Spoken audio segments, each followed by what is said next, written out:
This is the Bears Barroom Radio Network. The following program is recorded live and intended for all audiences. Radio is scripted now. We just come up with it. We don't use computers. We don't rehearse. We're going to talk about this next. We're going to talk about them. We're going to talk about the Bulls. And then we're going to have Brad Bigson. And then we're going to have all this. No. If you don't know what you're going to talk about in the top of your head before a show, you shouldn't be in the business. I don't know what you got. I feel like Vince Vaughn in a couple's retreat. The Sharks are circling. Old school, baby. You're listening to the Mike North Advantage, and it begins right now. That's right. The Mike North Advantage starts right now. I am Aldo Gandia, Mike's wingman, and we have another very special Monday night edition of the Mike North Advantage. Mike has a very special guest. He'll introduce him momentarily. After the interview, Mike and I will talk about that Bears top 100 players list that's been released, at least the bottom 25, and we'll get his comments on some of the players on that list and much more. Right now, let me introduce Mike North. How are you, my friend? I'm great, Aldo. I'm ready to go. It was a great weekend. Hope everybody had a great weekend. A little cold here in Chicago. Been getting a little bit of rain here and there. Having some fun and doing what we got to do. But I'll tell you what, bottom line is that this is even going to be a better week. And we had a great guest last week. We had my buddy Dan Jiggets on. Well, guess what? We got a guy on. I got to be honest with you. I did a lot of great things, I thought, in radio. You know, you have your ups, downs, and all arounds. And I think at a certain point, I was working weekends for Fox. I got so burnt out after 17, 18 years on the Score, doing other things in Chicago. And then all of a sudden, I was given mornings with a guy named Andy Furman. And they had this crazy, wacky producer who's also on the air now, does a great job for them. And I ended up having the time of my life for about, 3 straight years. And I'm pleased to have on with me my former producer. He's on the air at Fox, Jonas Knox. What's up, Jonas? My guy, Mike effing North. Are you kidding me? Mike, when I get a call from Mike North saying, hey, you want to come on the podcast? You bet your ass I'm coming on the podcast. Let's do this. Let's do it. First of all, you're doing pretty good for yourself. I see, I have a wagering show, a gambling show. I got one on ESPN. I also have one on the podcast with Vegas Scores and Odds, and I see you are doing a little bit of that at Fox. Now, you think it's going to finally come out of the shadows, even though I love people that say it's coming out of the shadows. I go, it came out of the shadows for me back in 1973, but I'm glad everybody's starting to catch up, you know what I mean?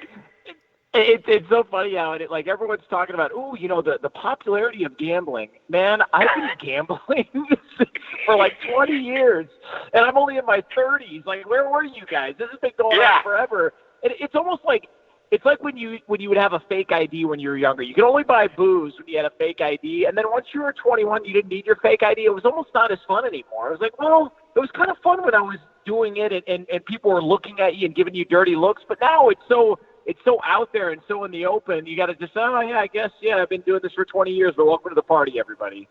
Yeah, it's hilarious. And you know what? You're also doing stuff with Brady Quinn. You got a show going with Brady. You're doing real well with that, too. And you really have been a jack of all trades over at Fox, haven't you? Yeah, I guess, I don't know, Swiss Army knife, if you want to call it that. Basically, here's what I call myself. I'm a whore when it comes to Fox Sports Radio. You're one of my favorite whores of all time. I want you to know that. Yeah. In fact, I would like to be referred to as the greatest slut in the history of sports talk radio, because I will work with anybody at any time. You know this, Mike, because we're cut from the same cloth. If you get an opportunity, you take the opportunity. You don't call in sick. You show up to work. You bust your ass. You put in the time, and good things hopefully will come out at the end of it. You're damn right, and good things are coming out of the end of it for you, my friend. I got to first ask you, we're going to talk about your beloved Bears, because even though you're out in Los Angeles with Fox, I know you're a big Bear fan. They named the top 100, I'm hearing about this top 100 list. I saw where the long snappers number 100. Right. And the illustrious Patrick Manley, and believe me, you know what? You got to have one anyway. I was happy to see him get it. And two dots below was Cutler at 98. You know, he made the top 100, but do you think that's just like a gimme? Do you think he should have? He had to be included in there. I mean, it was the quarterback for the team for almost a decade. Let me tell you what this is, and you know this. This is the laziest trick in the book when it comes to sports talk radio. You want to know? So easy. You want to know how it's? You want to know how it's May, June, or July? People start putting together lists because that's the only way they can generate a buzz around their content. So they start to put together the list. Jay Cutler's got every passing record in the history of the Bears, and he's 2 notches above the long snapper. Oh, what are we talking about here? It doesn't make sense. Like it doesn't even make who's in the 20s? Peter Tom Willis? Like, well, it doesn't make sense. It doesn't add up. I don't get it. Oh, I'll tell you, it is funny. The whole list is going to be just something that everybody's going to be going over for 3-4 months. It's going to be insufferable. By July, you'll be so happy to see the new Bear kicker run out on the field. So there's a breath of fresh air, But I got to ask you about Magic Johnson. Now we got to switch gears. We got now. I talked to a guy that's into the LA scene. He's as cool can be. He'll tell you, when he doesn't have a little lesion taken off his face or something like that. Our good friend Jeff Schwartz. He says, Spaceball says that really LeBron's not that liked out there. And that, Kobe's still the man. And I said, You know what? He probably is right. I think that LeBron, everybody forgets that this team was 20-14, and then he got hurt.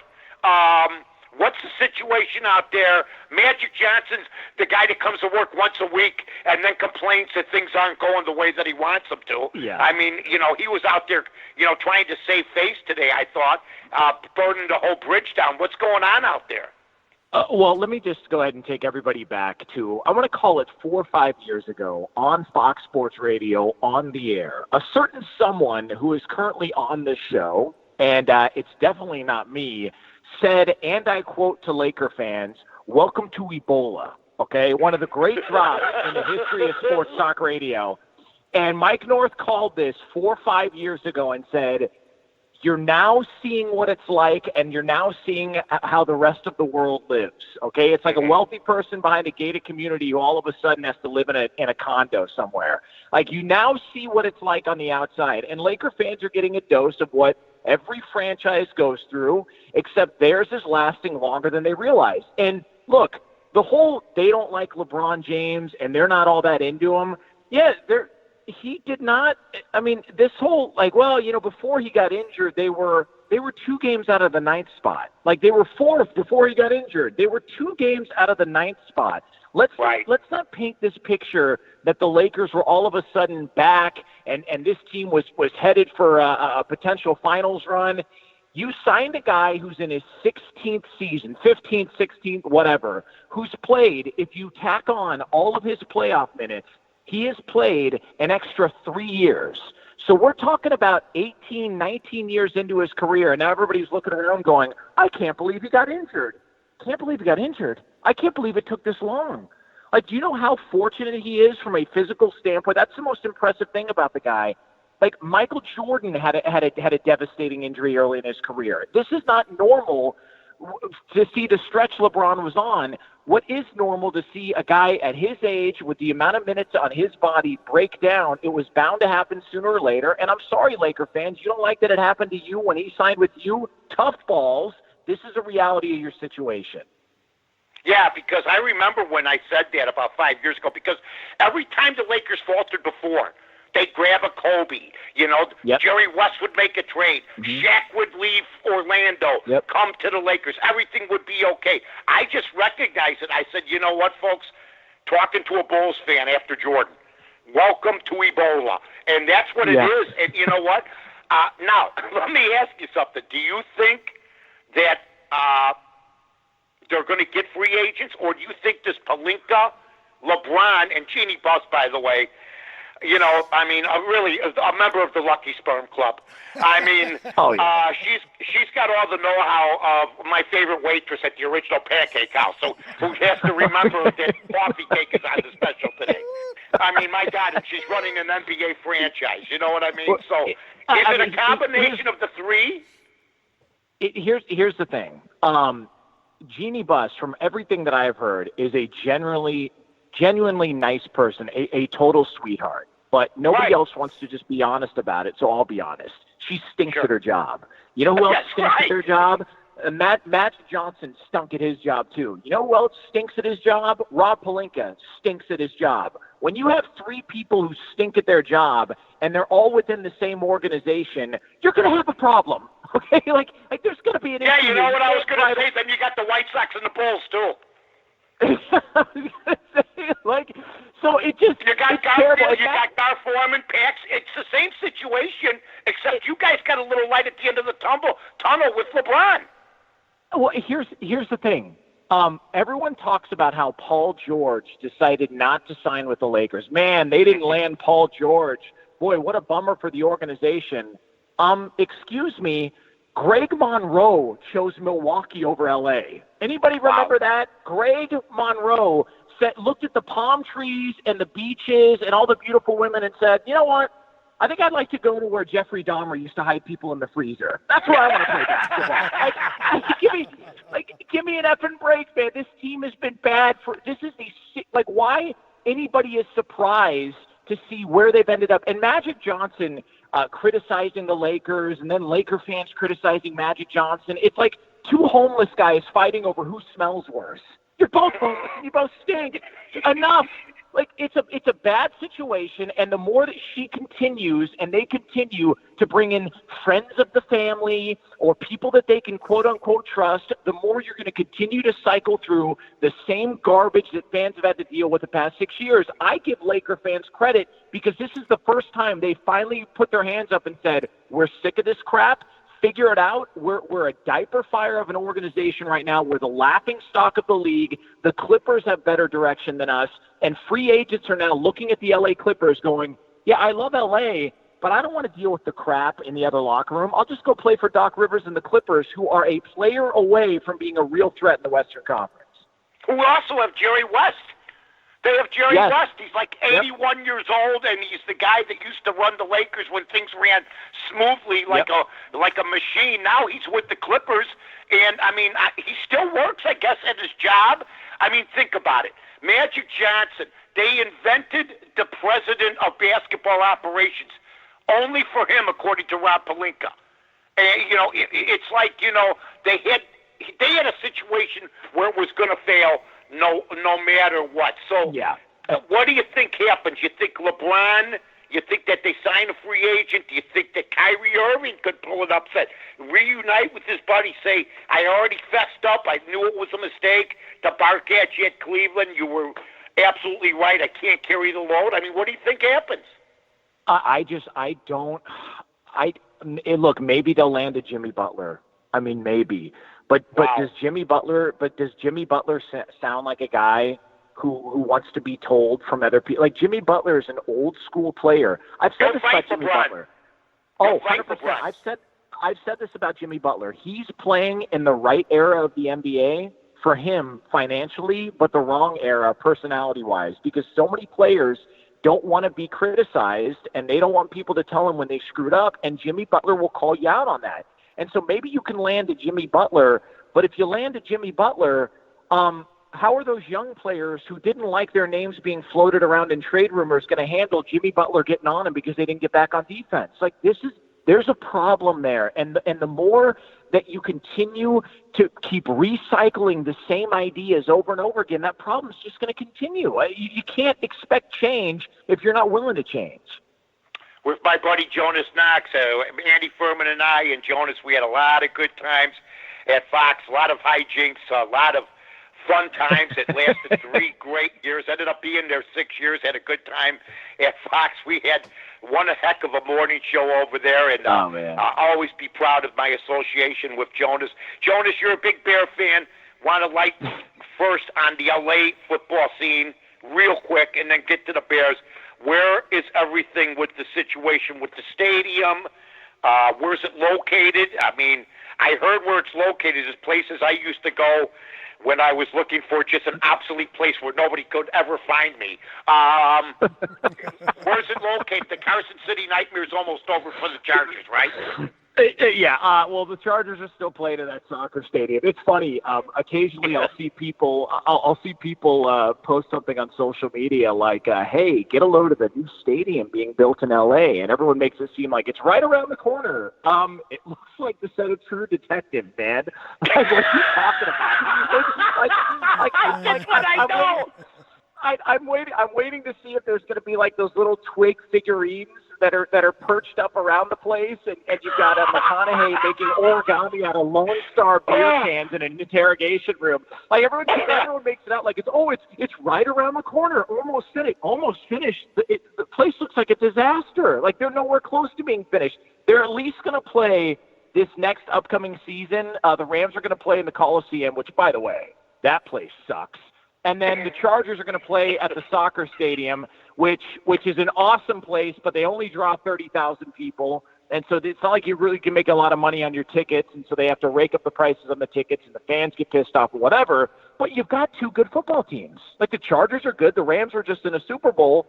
So while the amenities aren't great, the product is still pretty solid for both teams. Oh, that's beautiful. Now, we got a team here in Chicago. You saw what happened last year. I always used to say, why doesn't it ever happen to us? Why aren't we the surprise of the league? And then we became the surprise of the league finally. It took long enough for me, but it finally happened. And is that the issue?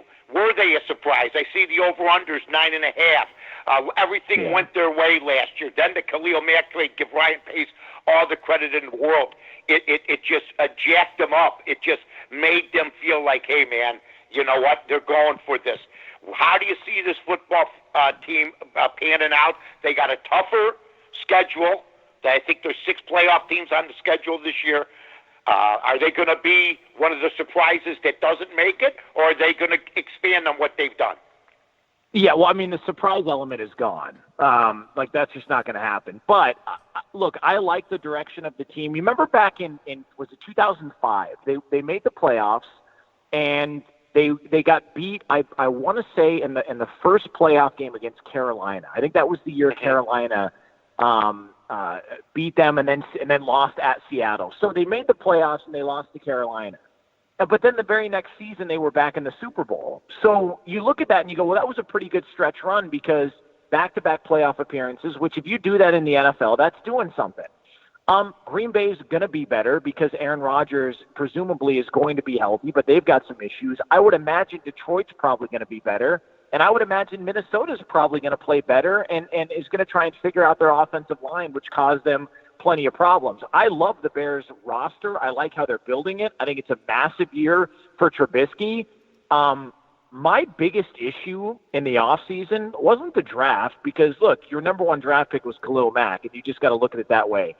Whatever the hell Matt Nagy's doing with the kicking position or whatever the big idea is there with the kicking position, I don't get it. He has this open competition at rookie OTAs. It was weird. Where he makes everybody kick, what was it, like a 43-yard field goal, I think is what. Right.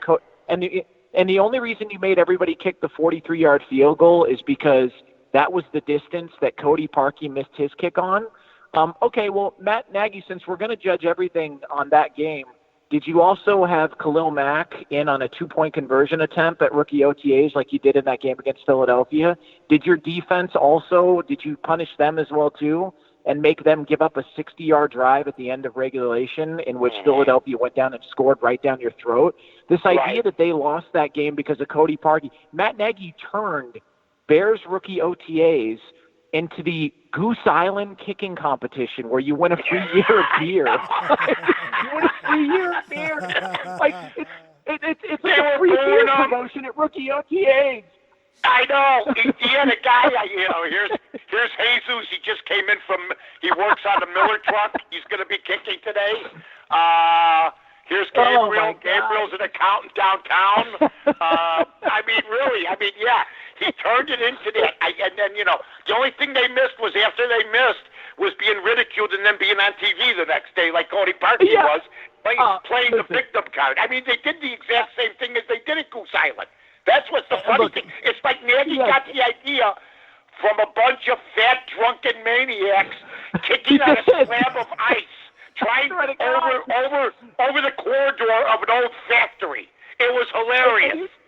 And here's the thing, I love that Nagy. I love what Lloyd brought to the team. I love his energy. I think he's a great play caller who covered up a lot of Trubisky's deficiencies. I think he did an outstanding job last year. Yep. But he literally turned rookie minicamp into the Goose Island beer promotion. I'm thinking to myself, does nobody else see that this is weird? It would be like if somebody tells you, hey, man, I'm really, really over my ex. Oh, yeah, prove it. Right? And you go into their room and carved in blood on the walls is F you, Natalie. Like, no, you're clearly not over your ex. All right? Like, Natalie, get over it. You lost. The kick was blocked. Cody Parkey was a terrible signing. That's on Ryan Pace. Figure it out and move on. Stop reminding everybody of what you want to pass along is the reason why you lost. Because, look, you made questionable decisions in that game, and your defense got cut up at the end when they were supposed to be the best defense in the league. That's a good point, Jonas. I will say this right now, and you're absolutely right. I brought it up about a week or two ago, but you know how the media, 80% of them is in lockstep in this town. What really happens with Nagy, though, is what happens with any winning coach. You could almost get away with anything. That's why nobody made that big a fuss about it, because Matt Nagy right now is the flavor of the day. He's basically a 6-10 season away from being a younger John Fox. You know what I mean? Yeah. Yep. So you never know what's going to happen, but you're absolutely right. It did look, it was weird. It was entertaining for us, but basically, you know what? It accentuated the problem. That's all I'm saying. Now, we're with our buddy Aldo Gandia, Jonas. He's got some questions for you, and he's got some stuff on the chat room. Aldo? Hey, guys, great interview. I really enjoy listening to you guys. Very funny stuff as well. Jonas, you tweeted out the other day that if Deontay Wilder had four-ounce MMA gloves, he would probably make his opponent disappear. So I thought that was hilarious, and I also wanted to get your opinion on the fighter Wilder. Well, how do you kind of rank him among heavyweights? I know it's too early to kind of put him up in among the all-time greats, but just give me your thoughts on the heavyweight fighter Deontay Wilder. Well, here's the thing. Mechanically, like his footwork and sort of his style, like he's sloppy and he's all over the place. And he's been hurt in fights. He's been wobbled in fights. You can argue he lost the last fight to Tyson Fury, but he has got C4 attached to his wrist.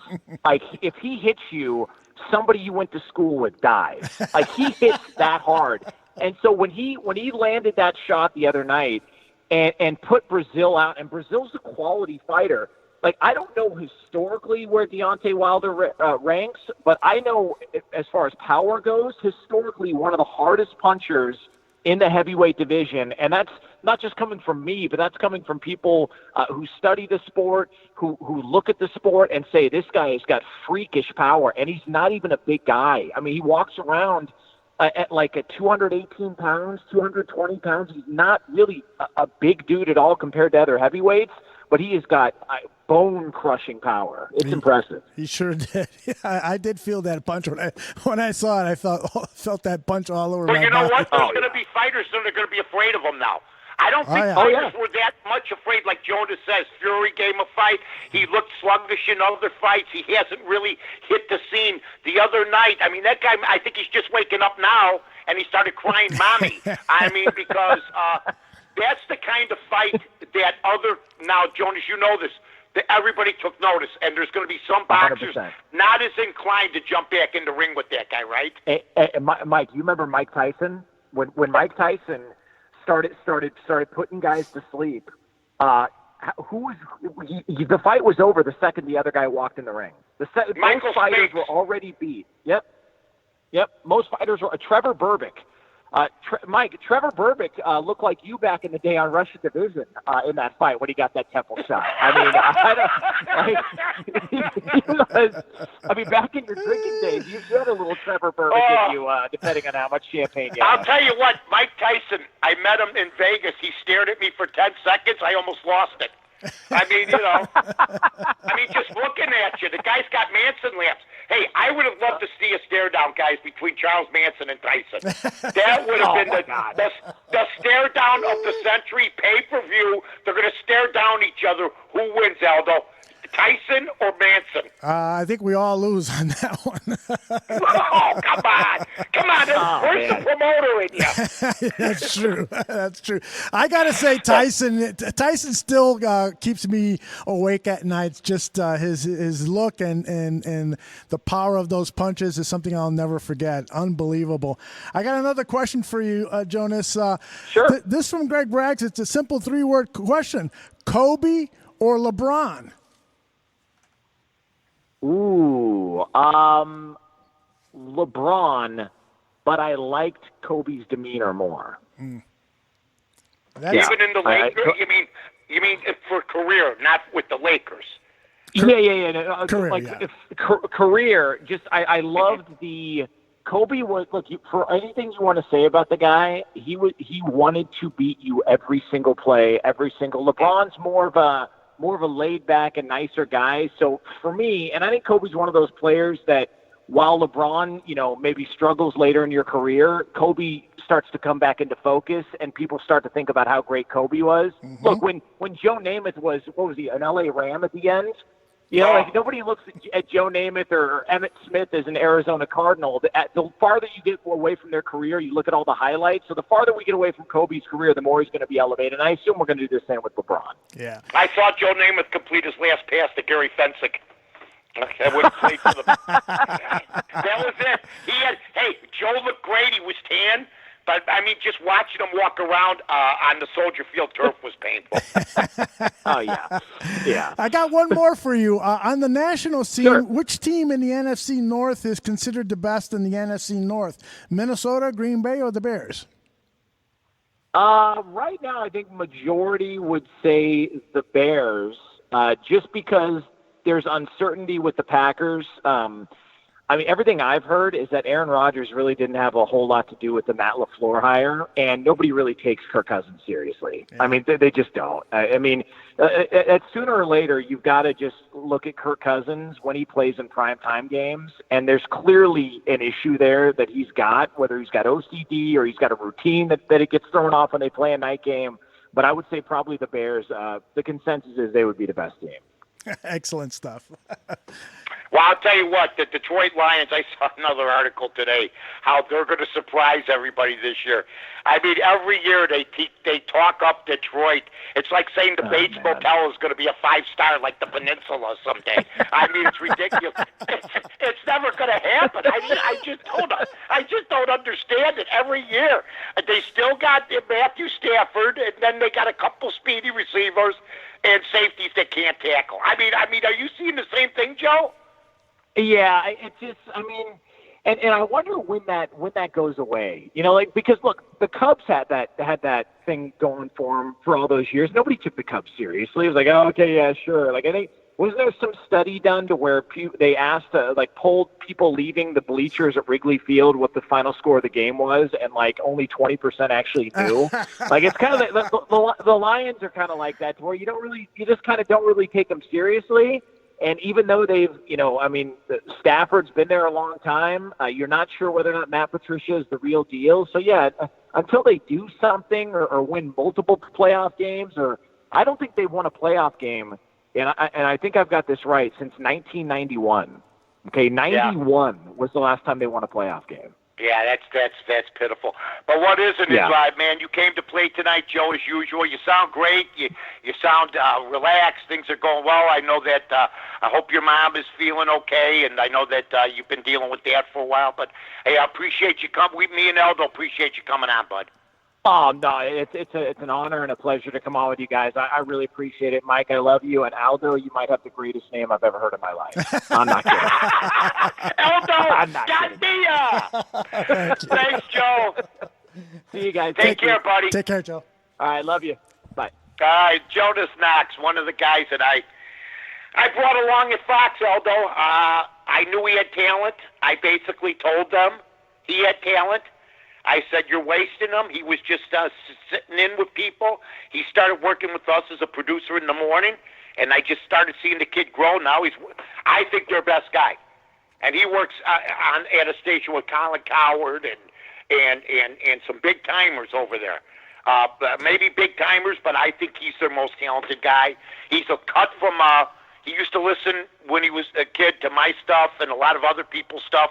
He's a student of the game, a student of talk radio, and I think he should be a rising star, but you never know. He just goes to work, never misses a day, and those are the guys you like, right? Absolutely. I'm really glad that you brought him on. Frankly, I'd not heard of him, and so now I'm a fan, and I'll be looking for him. And for those of you who want to follow him on Twitter, he's at the THE Jonas Jonas Knox KNOX. Yeah. All right, let's move on. Mike, I'm dying to know how you did over the weekend with your gaming. I didn't do well. You know what? I've been doing so good for so long that when I do have a bad week, people don't expect it. Yeah, I don't expect it, but I had a bad week. I come out with an accounting every Monday. Mm-hmm. That's the only way you can handicap, folks. You got to be honest. Yeah, if you're going to say, hey, I was 18-1-1, then you got to say I'm 2-6 in my last appearances on Barroom and on the odds couple with Carmen. I mean, with Yurko and Carmen, I was 0-1. On the odds couple, I was 0-2. With you, I was 1-2. So you're talking 1-5. Usually I'm the other way around. But like I tried to tell one guy, and one guy said, well, and you know what? I also like to tell people what I did because when they know that, you can be criticized. Like I would criticize a ball player that's won for his last 10. Mm-hmm. So it's no different. Betting is no different than hitting. I've said that many times. I'm in a little bit of a drought. I'm going to snap out of it. I always do. And then I go on a run. But when it happens, it's not expected. But if it happens, it should be accepted, and then you got to move on. Because, of course, you're disappointed. I'm disappointed. When I go to see a ball game, people go to see Mike Trout when he goes 0-4. 0 for 4. You don't think they're disappointed. I went to see Sinatra. He was hoarse. Didn't mean he wasn't a good singer. He was hoarse. It wasn't as good. So these things happen, and that's a part of the gaming. So right now, I'm still about 186 over 500 at Vegas scores and odds. I'm 1 over with the odds couple. As a team, we're 3 over. With Aldo, I'm 20-11. I got this stuff in my mind. I was 1-2 last week. Very rarely do I have a losing day with Bears Barroom. But that's not the short of it. That was a long story, but I have to explain it all. So hopefully we get going again today, my friend. If there was somebody that hit 1,000 in the betting game, then I want to see that person because he's probably not a real person. He's got to be some spiritual being. That's for sure. Well, you know what? If I hadn't been doing so well for the odds couple, for instance, with Carmen, up until the other day, I had 3 winning weeks. So, or if I had gone 0-2 or 0-3 at the beginning, when the show first started, right, then I would have felt horrible. But I've got a base going. What makes me mad is when you do lose those games and you go from a base of 4 down to a base of 1 above 500. But I'm still above 500, and Carmen saved the day by going 2-0 because he had been so frustrated. Carmen DeFalco, who's a real good handicapper. He had been frustrated. He had only been blanked once, but he had a lot of 1-1 days. 1-1, 1-1, 1-1. So finally he went 2-0. So we went 2-3 as a team. That's fine. We're still above 500. The show's doing great. And with Bears Barroom and with Vegas scores and odds, on fire. All right, let's talk a little baseball. I want to play. I'm exhausted. I'm exhausted. I'm ready to faint. Did I sound like a guy going to the electric chair trying to explain I didn't murder that woman? That's hilarious. I think that you are getting a reprieve, or whatever the word is, from the governor. You're going to stay alive and do a lot more shows and a lot more handicapping. Well, you know what's crazy? Uh-huh. This is the way it is.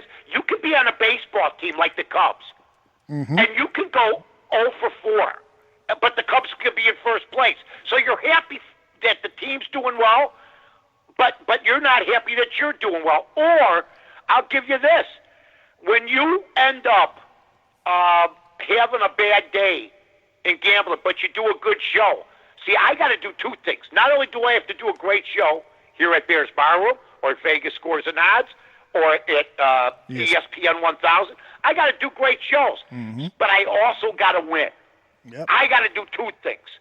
Most people got to do one, and that's what I demand of myself. So we're going to get rolling, my friend. Heart 4803 brings up a good point here in the chat room. He says you still got to stick to the system. Are there ever any times that you say, screw the system, I'm going to go with my gut on this?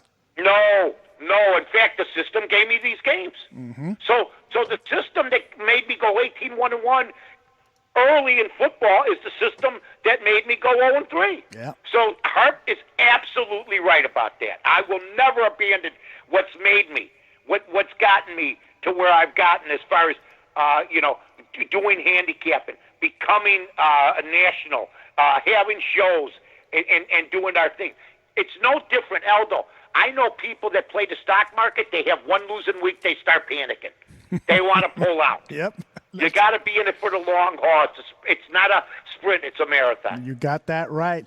All right, let's talk a little Chicago Cubs. I want to play a highlight from Friday when Kris Bryant did the following. In the air off the bat of Bryant. Number 2 tonight.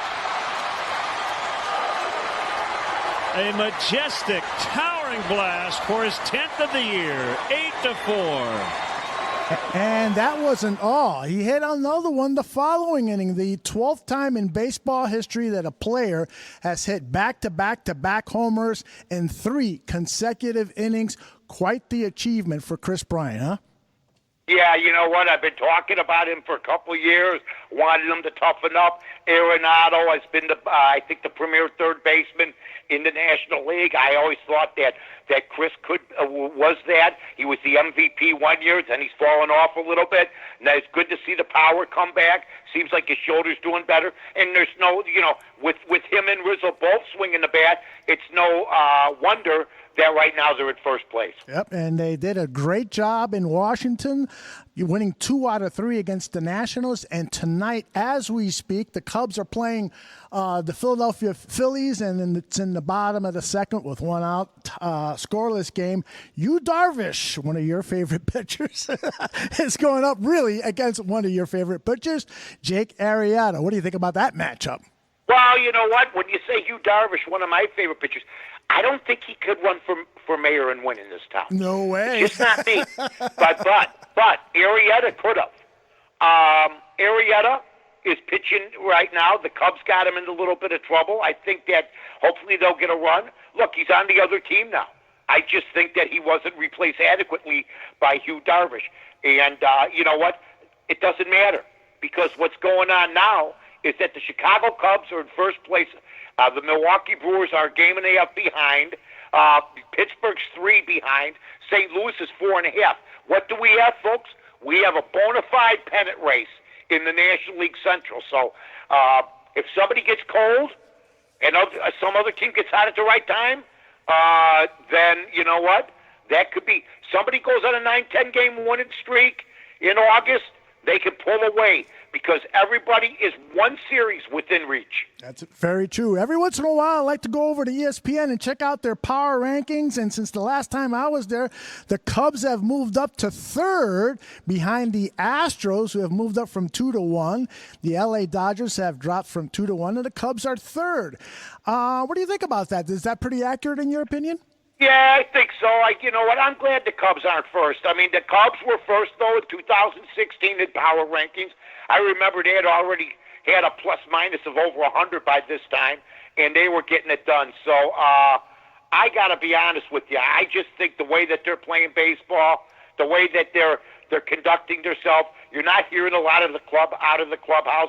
They're not going through any losing streaks. The Addison Russell, by the way, what did I tell everybody? I said the Cubs, and I said this a month ago. I said and Aldo remembers this, don't get rid of Addison Russell because he served his suspension. Don't ride with him. Remember, Aldo, I said, you don't ride with him this long and then let the media or the fans tell you to get rid of him, because someday you're going to need him. Well, guess what's happened? Ben Zobrist has been AWOL, well, not AWOL, from the team because of divorce problems with his wife, and Baez hurt his ankle. I said this 3 weeks ago, and thank God they saved Addison Russell. Am I right or wrong? Yep, you're absolutely right. You're absolutely right. Yes. I mean, I couldn't have written this thing any better from what I said. I said 2-3 weeks ago. I said, hey, if they get rid of him, they may regret it. You went through the suspension with them. You don't go through the hard times with them and then let them go to another team to come back and haunt you. So thank God cooler heads prevailed. How true is that? Now, any concerns about the Javi Baez injury? He's out today, but I think Theo Epstein said he could be back in a few days. But you know how these general managers and administrative people are. Sometimes they don't really tell us the truth. You have any concerns about Baez's? I guess it's a heel injury. I saw the injury. I watched it. I saw the injury, and today there was a caption on Twitter to let people know. It said, let people know how much the Cubs care about Javi Baez. The outfielders came in to the infield. Everybody, the whole team, gathered around Baez when he was down. I'm not worried about it. And one of the reasons is because Addison Russell is filling in. Okay, let's talk some Chicago White Sox. I was at that game last week with Joey Two Scoops. We had a fantastic time. Saw a Sox win. Unfortunately, the Sox lost the weekend series, but they're 5-3 over their last 8 games.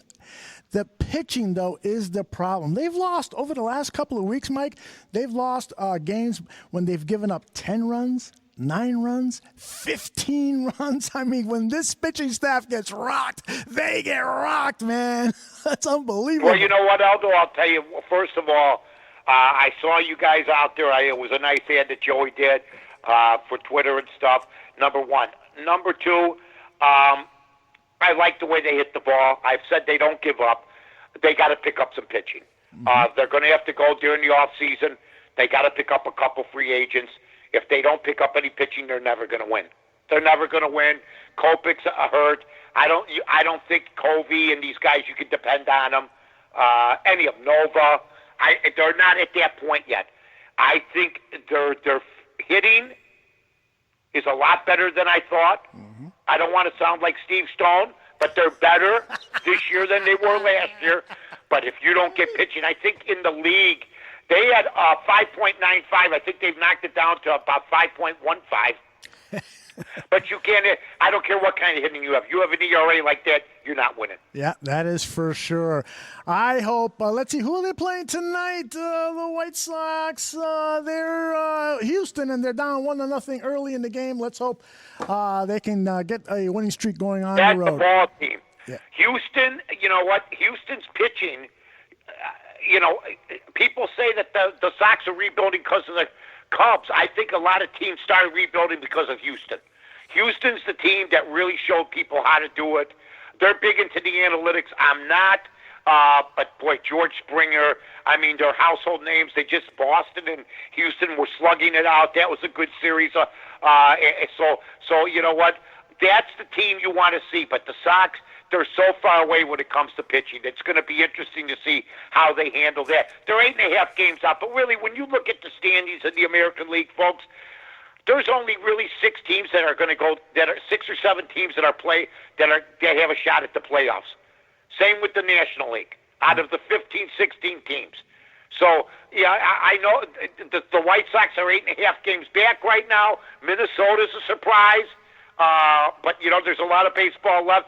Aldo, I know you said they could finish 500. If they could do that with this pitching staff, that would be phenomenal. Then you give Rick Renteria manager of the year. But as the heat comes on in the summer, as July and August come, this is when the bad pitching staffs really get exposed. You got it. Hart 4803 mentions that the Sox started with a relief pitcher tonight. I was not aware of that. Shame on me, but it's a testament, again, to what you're saying, Mike, that this pitching staff is just a wreck. Now, Bobby. Yeah, it's a wreck, and they're not going to hit all the time. And I still want to see some of these young guys get better. And I'm tired of hearing about Jimenez and these other guys. I don't care. I don't care what these guys do in the minors. I'm tired of the White Sox media being told or the White Sox pushing how these guys do at Charlotte or Birmingham. I don't give a damn. Mm-hmm. It's a major league town. When they get here, then we can start concentrating on them. We've got an NBA tip-off in about 20 minutes, and Bobby Phelan wants to know if you think that because Iguodala is out for tonight's game, does that change anything in this Golden State-Portland game? It's in Portland. Portland is down 3 games to 0. You think that the Trailblazers have a chance to at least win one game with Iguodala being out? You know what? He's out, and the spread's 2.5 or 3. I'm not doing anything with this game. I got about an even read on it. Looks like a trap game to me.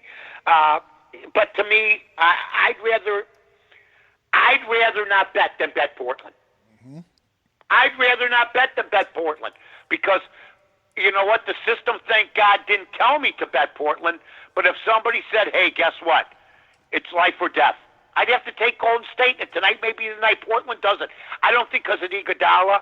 Look, Golden State's so good. If I hear one more person tell me Durant's the best player in basketball, a team doesn't do this when they lose their best player. Okay? Their best player is Steph Curry. I've been saying this for a month, and I hear the same stupid media say the same thing. Durant. Can you imagine that? Steph Curry don't say a word. He just keeps getting it done. So, even if they lose tonight, they lost a couple games with Durant to the Clippers. Yep, that's right. So they've lost the first 2 series. They lost with Durant in the lineup. They haven't lost with them out. Yeah. So until that happens, I'd stay away. I'm staying away. I got a baseball game for everybody later on for the 9 o'clock. For 9 o'clock for you folks, for you late nighters tonight. I'll give you San Diego right now. Take the San Diego Padres. They're favored by, this is my pick of the night. Do you like the way it transitioned? Yeah, that was awesome. Minus 136. Minus 136. If you bet 100. If you lose $136. They are playing Arizona, who's been on fire. Excellent. Hey, Mike, are you watching? How do you like them apples, Eld? You snuck that one in on me. I didn't even get a chance to play. I just walked it. Conversational-wise. That's right. Hey, where's the bus stop? The bus stop's down there. Where? You go down that way. Okay, thanks. Listen, I really appreciate it. Thanks for the direction. San Diego minus 136. And I'll talk to you later. Well right? done. Well done. That is comedic timing for you. How you doing? Yeah, give me a hamburger. Yes, ma'am. I'd like a hamburger with fries. Give me a shake, and for my brother, 2 hot dogs.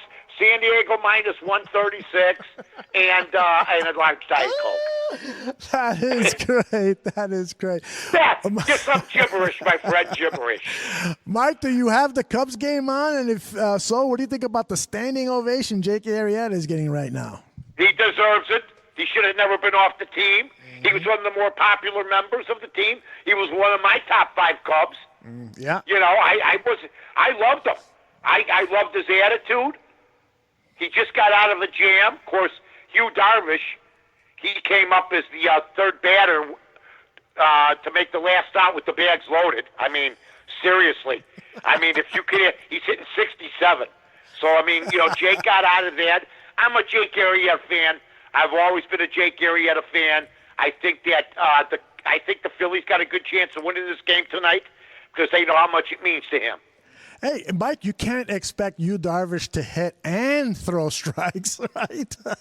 That guy's control. All I'm going to tell you is this. They're bringing him along. He did pretty good last week. He played the Reds. He had 11 strikeouts in that game. He pitched 5 innings. This would be a big game for him to win. That's you right. know, I mean, the Cubs, it just seems like the rest of the team is rolling, and he hasn't been there for the ride, right? That's very He's the true. guy that's running alongside the streetcar. Everybody's in the streetcar. He's running alongside and they're extending their hand. You know? Come on. Join me. Come on with me, buddy. Come with us, right? That's right. Well, if you wins tonight, he'll up his record to 3-3, and Arrieta is 4-4, and could be in danger of falling under 500. But I got to get back to basketball here because Greg Bragg says something that I'm sure you're not going to disagree with. He says Steph Curry is the greatest player since Michael Jordan. I'm not going to dispute it. This kid's like 6 feet tall. They say Jordan's the greatest who ever played because he was 6'6", and he was dominating everybody who were bigger. Well, how about this guy? Yeah. This guy, I mean, can you imagine? I've made this comparison. LeBron James was so good at this point. He didn't see this kid coming. This kid's Oswald in the tower. James is in the convertible. I'm serious. He didn't see this coming, did he? Nobody did. Nobody did. I mean, come on. I mean, this guy here is just, I love watching him play. They're more entertaining without Durant. You know that Durant, he's a Carmelo who's good. They hold the ball. They don't move it. You watch him here, they move the ball. They play basketball. It's entertaining. These are the Warriors that I loved. The Warriors that won the first title and and broke the Bulls' record. You know, Mike, it's an interesting point that you bring up there because just the other day I was thinking to myself that Kevin Durant is like an insurance policy for a can't lose NBA team. You know, it's like a very expensive insurance policy, but they don't really need that insurance policy because they've got an NBA team that's championship worthy. They're 30-1 without him. If I played on a team I know that. and I missed 31 games and they told me, hey, Mike, I know you missed, but we were let's say I went on vacation for the summer, played on a Little League team, but I couldn't stay, and I had to go on vacation with my parents. And I got back in September. I go, did you guys miss me? Oh, yeah, we missed you. How'd the team do? Well, we were 30-1 without you. Then I'm looking for a car. I'm walking in the street. You want to be missed. Durant's not missed. That is so true. Hey, by the way, Aldo, this Bear 100 thing, yeah. It's not going to go well. I don't think it's going to go well. Well, I wanted to ask you about. I don't think this is going to go well. Who do you? There's going to be all sorts of crap hitting the fan. I'm telling you right now. Who do you foresee ending up in the top 3 or so? Who's going to be the greatest Bear of all time, according to Dan Pompei and Don Pearson, 2 Hall of Fame NFL writers who have compiled this list? Have they done the list yet? Well, they have, but they only announced the bottom 25, and so I guess. Right, I saw them. Now, who was? I mean, I saw Benny McRae. Right. I saw all these guys. It was great. I'm happy for any guy that makes the list. Sure. It's for the Bears good. But, I mean, is George Halas going to be the number 1 Bear? He did play for him. Yeah. But I don't want that. To me, Butkus was my guy. Oh, really? Butkus, Payton, and Sayers. I think it's going to be Payton. Mm-hmm. I think it's going to be Butkus. Mm-hmm. I think it should be Payton, Butkus, and Sayers. Those That's are your what it top should 3. be. 1, 2, 3. Peyton, Butkus, and Sayers. And you know what? Maybe Red Grange has got to be in the top 20. Yeah, I'd say. I mean, I heard Doug Plank made it in the 90s. Mm-hmm. Good for him. He was like a guy that nobody gave a chance to from Ohio State. Yeah. But I'd go Peyton, Butkus, and Sayers as my top. I think Sid Luckman is a top 5. Oh, interesting. Quarterback. Still, if he were playing with today's NFL rules, the guy would have doubled his stats very easily. Yeah, I mean, they didn't even – the footballs were almost like beach balls. And I'll tell you what, it's going to be interesting. I wonder where Ditka's going to be. I wonder where Doug Atkins is going to be, guys like that. Oh, somebody in the chat room wants to get you angry. They're saying that Devin Hester is better than Gale Sayers. Give me a break. Devin Hester could not run out of the running back. Gale Sayers as a running back was great. Yeah. Devin Hester was a great kickoff returner.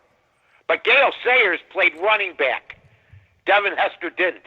Devin Hester was a corner out of Florida State. As a kick returner, you might give me an argument, but he averaged 31 yards a kickoff return, and I'll give you this: Devin Hester won't be a top 5 Bear. No. Gale Sayers should be. Absolutely. Totally agree with you. By the way, Kyle Schwarber's just hit a triple as a leadoff man. He's coming on in the last couple of days. Well, do you think that's a clever move by Joe Madden to move him up to the top of the order? Because that can sometimes get a player to get going, the extra at bat or two? Well, he was 3 for 13 going into tonight, but he just hit himself a triple. Nice. Plus, he's walked 4 times, so he's getting on base. So, you know what? So far, so good. Yeah. I mean, he's hitting like 190. How many guys are hitting that, in the month of May? So I think maybe, what if it works good? A feather in Joe Madden's cap. He's pulling out all the stops.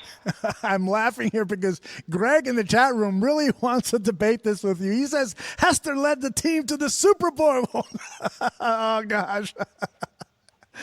So Hester was great. He's not Gale Sayers. No way. No way. There's no way. Don't sound ridiculous. I'm seriously. Don't make yourself. Not in public, Harm. Not in public. Please. Gale Sayers played 6 healthy years. He's in the Hall of Fame. That's right. Guy scored 22 touchdowns his rookie season. Guy averaged 31 yards a kickoff return. Mm-hmm. Guy had 6 touchdowns in one game. One game. Don't do this to yourself. In the mud, too. Go hug your family. Hug your family. Don't do this to yourself. But that's what makes sports great. That is indeed. That's what makes sports great. But because you know what? I'm sure he's talking as a kickoff returner. I'll take Gale Sayers. I'm not losing either. No way. No way. Gale was incredible. I wish, all of that film from the 50s and 60s, and even going back to the 90s. He's on YouTube. He's on YouTube. Watch him. He's the best. Yeah, I'm just wishing that they could convert all that old film to high quality, high definition, because then people could truly see. Because a lot of people get turned off at looking the old scratchy film and stuff. I wish they could convert that stuff to high quality HDs. Even the Chicago Bears 90s 3-peat twice championship now looks fuzzy every time they show highlights on TV, and it's a shame. Somebody figure out how to convert all that stuff to HD. I'm going to tell you something. It is amazing because I was watching tonight TCM. I was watching Don Amici and Myrna Loy. Mm-hmm. And they made this movie in 1946.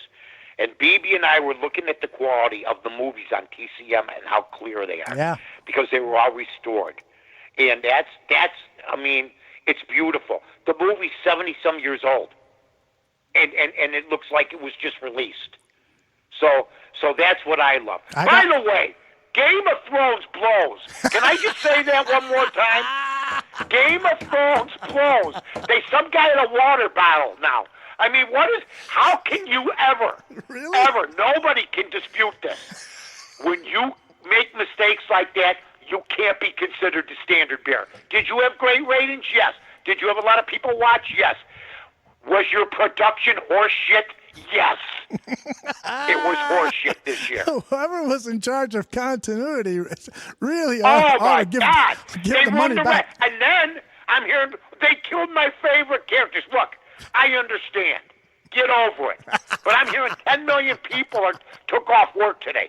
When my dad, the last episode of The Fugitive, went to work the next day. He didn't get down and out. I didn't like the ending of The Sopranos. Did we get a petition together? No. We just said that the scriptwriters sucked, right? That's right. They screwed up the last episode. Don't get a petition saying to redo the entire season of The Sopranos for Game of Thrones. That's I don't ridiculous. like how those guys were walking around in the restaurant. We don't know what happened to Tony. Let's do another season. Shut up. What the hell is going on? My dad, why can't you go to work? Yesterday was the last episode of Bonanza, son. Can you imagine? Can you imagine? I wouldn't look at my dad the same way ever again. I didn't go to work because Bonanza ended yesterday. Give me a break. Oh, that's hilarious. And it's perfect because now I'm going to promote I Have a Stream, which is on after the show, where we're going to talk about Game of Thrones. I have a stream. That someday the Game of Thrones will be over. By the way, and everybody, sports radio got lazy. Game of Thrones. Shut up! Nobody cares.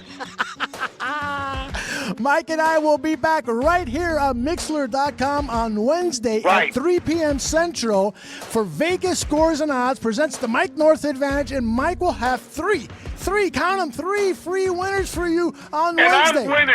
I'm winning. He'll be back. Don't you worry. Don't you even think twice about it. And if you want to stick around, I Have a Stream is on in about 20 minutes. We've got all this stuff. If you can't listen to it live, we've got it all for you on the podcast.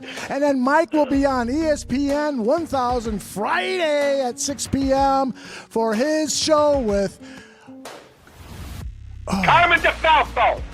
Man, I almost had a stroke there not remembering his name. Carmen. What the hell happened? Were you having a seizure? All I thought about was that image of him doing another shot of bourbon. Yeah, he likes that bourbon. That's hilarious. All right. So long, everybody! All right.